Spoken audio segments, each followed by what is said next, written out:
Hello, welcome to this edition of the Henstitute, in which we're going to look at some Bernoulli equation problems. This one is we've got water flowing at a velocity of 2.5 meters per second through a tube. The diameter is 1.2 meters. The pressure at this point is 8 times 10 to the fourth pascals. What's the pressure of the water after the tube narrows to a diameter of 0.6 meters? So if I kind of imagine this situation, we basically have a tube.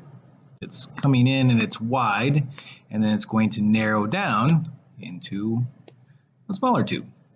And what we have is we have the pressure at this particular point, and we know the diameter of it, and we know its velocity. So if I kind of consider this as it could be situation number one or situation number two. Since the first one, I'll just call it number one. And then over here, what we're trying to do is we're looking at situation number two or part two and see what's going on. So the general equation is basically this energy conservation, the fact that P1, so the pressure at one point, plus 1/2 the density times V1 squared. So this is kind of like the kinetic energy of it at a particular point, plus the rho G, and I like to call it H1. I like to use an H instead of a Y. The original notes, I think I put in Y because that's what the book likes to use. And then it equals P2, this is pressure, plus 1/2 rho V2 squared plus my rho G H2. Now in this particular case, we don't actually have anything dealing with the height. So what that means is we should be able to cancel this part. And the reason why I can do that is we kind of make the assumption that the height at one point and the height at the other is the same. This is why when you were doing this fluid simulation and you had water flowing through there, I tried to pick points that were along the same vertical point, because if I pick a point up here and then a point down here or vice versa, this point up here and this point down there, now I have a difference in height. So I try to keep that height the same. And then we just kind of plug in what we know. So we know the pressure at this particular point is this 8 times 10 to the fourth, plus we have a 1/2 rho V1 squared. So this is going to be the 1,000 times 2.5 squared. So this is all of the energy of it per unit volume as it's flowing through this part of the tube. And then over here should equal, we're trying to find the pressure at this second point, plus the 1/2. The density is 1,000. And then all of a sudden you go, whoops, I don't know how fast it's moving at that point. And then you go, wait a second, I haven't done anything with these diameters. What is going on? Well, they're assuming you know the equation of continuity. And here's the cool part. The equation of continuity works regardless of changes in pressure.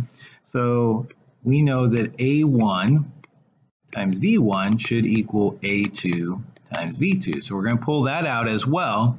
And since they're giving us diameters, they're basically circular pipes, this is going to be pi r squared, but if I put it in terms of diameter, it's actually pi over 4 times diameter squared, V1 equals pi over 4 diameter 2 squared, V2.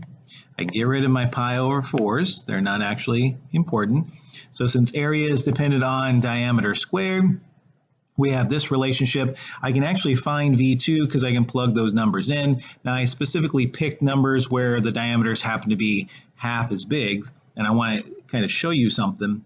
So we're going to end up with 1.2 over here, and this is 2.5, and this is going to be 0.6 squared times V2, which I don't know. Don't forget that this is squared over here as well.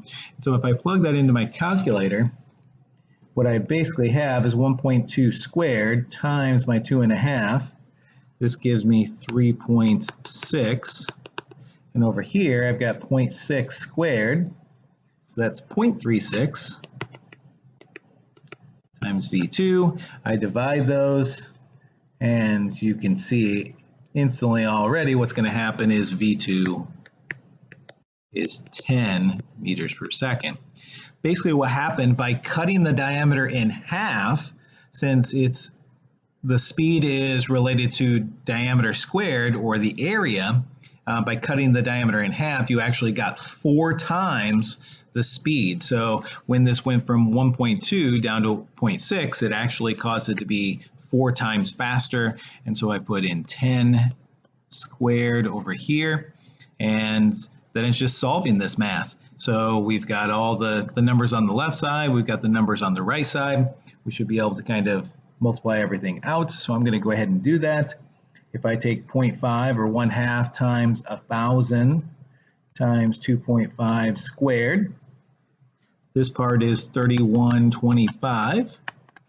Plus, I'm just going to go ahead and write this out. This is 80,000. And then over here, I've got P2 plus, if I take 10 squared times 1,000 times 0.5 or 1/2, over here, I get 50,000.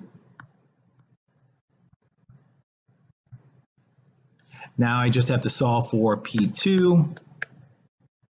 So I'm going to add these two numbers together, and I'm going to subtract this 50,000 over to the other side, and I should be set.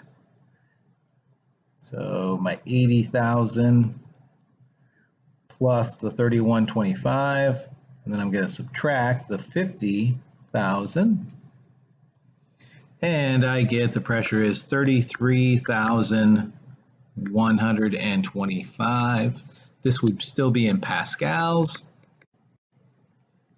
Now, from a significant figure standpoint, I wouldn't leave it that way. It looks like everything's in 2 significant figures, and I would just round this to 33,000 pascals.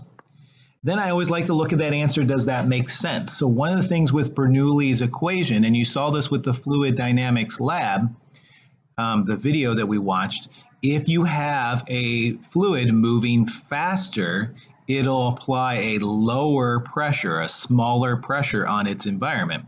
So the fact that this fluid is actually going slower here and faster there through this part, that we expect that this pressure to be less. Now I can't just do a same relationship. Just because the speed is 4 times faster doesn't mean the pressure is 1/4 of what it was. I get sometimes people want to do something like that, and they'll tell me it's 20,000. Doesn't work with this one because we have those squared relationships, and the density also pops in. So that's basically what we've got. This is one example of applying Bernoulli's equation. The main idea I'm going to tell you is write down this full equation, see if anything crosses out. We'll look at a few other examples. Hope you enjoyed this edition of the Henstitute.